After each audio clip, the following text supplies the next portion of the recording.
Sekitar 15 tahun lalu, Pep Guardiola membuat gebrakan dengan menginovasi taktik total football milik Johan Cruyff. Ya, dengan permainan yang dikenal dengan istilah tiki-taka, Pep bersama Barcelona mampu mendominasi sepak bola Eropa hingga dunia. Umpan-umpan pendek yang diterapkan dalam skema 4-3-3 membuat Barcelona di era itu begitu ditakuti. Dan kini bersama Manchester City, Pep sepertinya akan membuat tim itu jadi tim yang begitu dikdaya. Dengan formasi 3-2-4-1, kini City jadi tim yang luar biasa, baik dari sisi permainan ataupun skor. Lantas apa yang membuat formasi 3-2-4-1 Pep menjadi formasi yang begitu sulit dikalahkan, hingga tim sekelas Bayern Munchen dan Real Madrid sampai terbantai melawan mereka?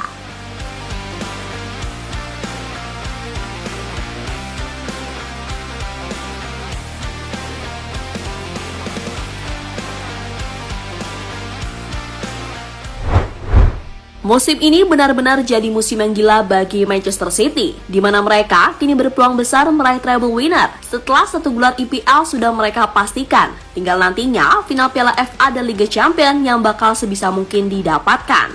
Nah, melihat bagaimana performa City sejauh ini, tentu saja meraih 3 piala dalam satu musim bukanlah hal yang mustahil.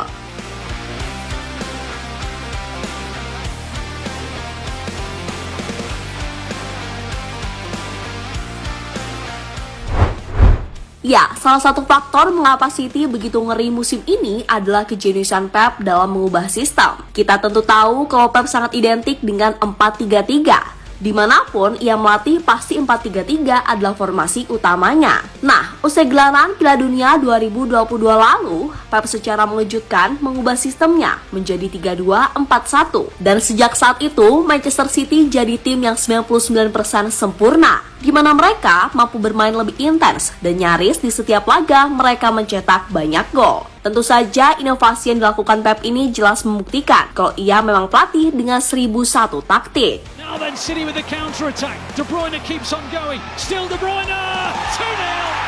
Outside of the boot from Kevin De Bruyne.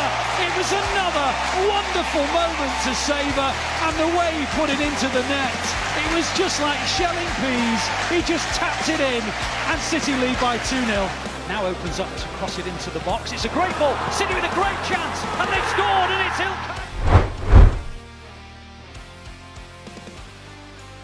Lazimnya, ketika seorang manajer memakai 3 bek sejajar, mereka akan memakai 2 wingback. Hal tersebut berlaku pada formasi 3-5-2 khas Antonio Conte atau 3-4-3 khas Thomas Tuchel saat di Chelsea dan beberapa varian lainnya dalam taktik tersebut. Nah, Pep dengan formasi 3-2-4-1-nya tak punya tempat untuk pemain berposisi wingback. 2 pemain di lini tengah perannya adalah pivot, di mana ia menempatkan Rodri dan John Stones di posisi tersebut.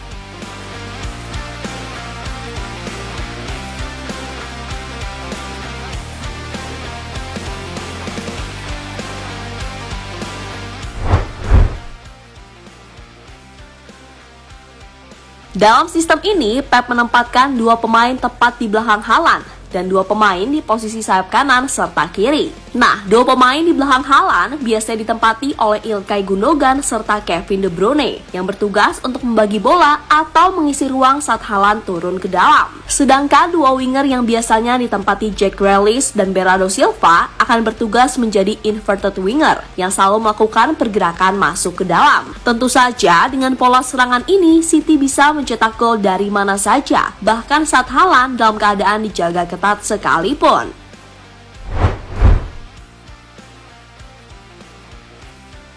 Salah satu pemain yang memiliki tugas berat dalam sistem 3-2-4-1 ini adalah John Stones. Pasalnya, ia sejatinya bek tengah kini dimainkan sebagai DM. Ketika menyerang, Stones harus bisa membackup posisi Rodri yang ikut maju ke depan. Namun ketika bertahan, Stones akan drop alias turun untuk mengisi ruang di antara 3 bek City lainnya, yakni Ruben Dias, Akanji, dan Ake. Nah, saat mode itu, Stones akan beralih fungsi menjadi bek tengah, sehingga ketika bertahan, City akan merubah modenya menjadi 4 bek murni.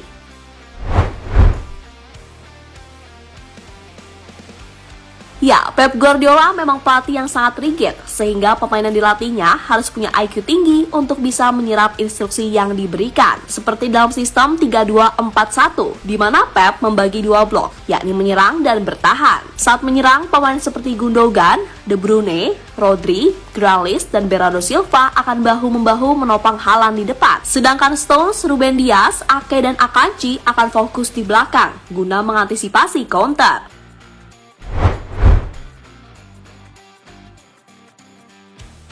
Sejak Pep menggunakan sistem ini, Manchester City sama sekali belum pernah kalah. Ya, dalam 23 laga terakhir, tak ada satupun tim yang bisa mengalahkan mereka. Bahkan tim sekelas Bayern Munchen dan Real Madrid yang notabene adalah tim kuat kena bantai. Oleh karena itu tak heran bila City kini sedang diambang treble. Wong sistem permainannya begitu sempurna, ditopang ke dalam skuad yang oke.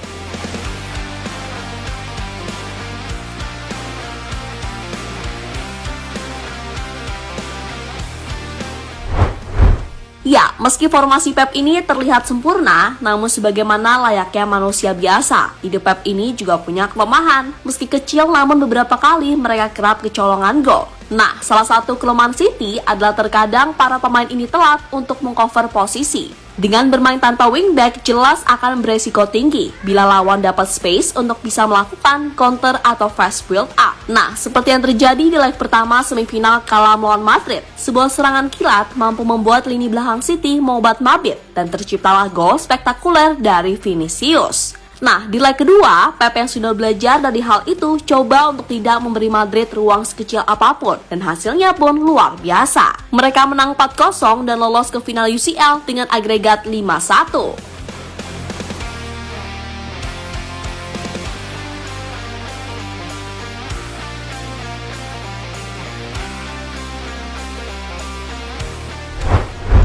Ya, kini dengan dua laga final tersisa, tim seperti Manchester United dan Inter Milan sepertinya harus benar-benar waspada dan berpikir keras bagaimana caranya melawan sistem 3-2-4-1-nya Pep. Karena dalam 23 laga tak terkalahkan itu, City sudah melawan tim dengan berbagai gaya, mulai dari yang full menyerang sampai full bertahan, dan ujung-ujungnya menang juga. Oleh karena itu, baik Ten Hag ataupun Simone Inzaghi punya tugas berat. Dan gak ada salahnya berharap keberuntungan saat melawan City di final Piala FA dan Liga Champions. So gimana? Ada pendapat lain soal sistem 3-2-4-1-nya Pep yang mengerikan ini? Tulis di kolom komentar ya.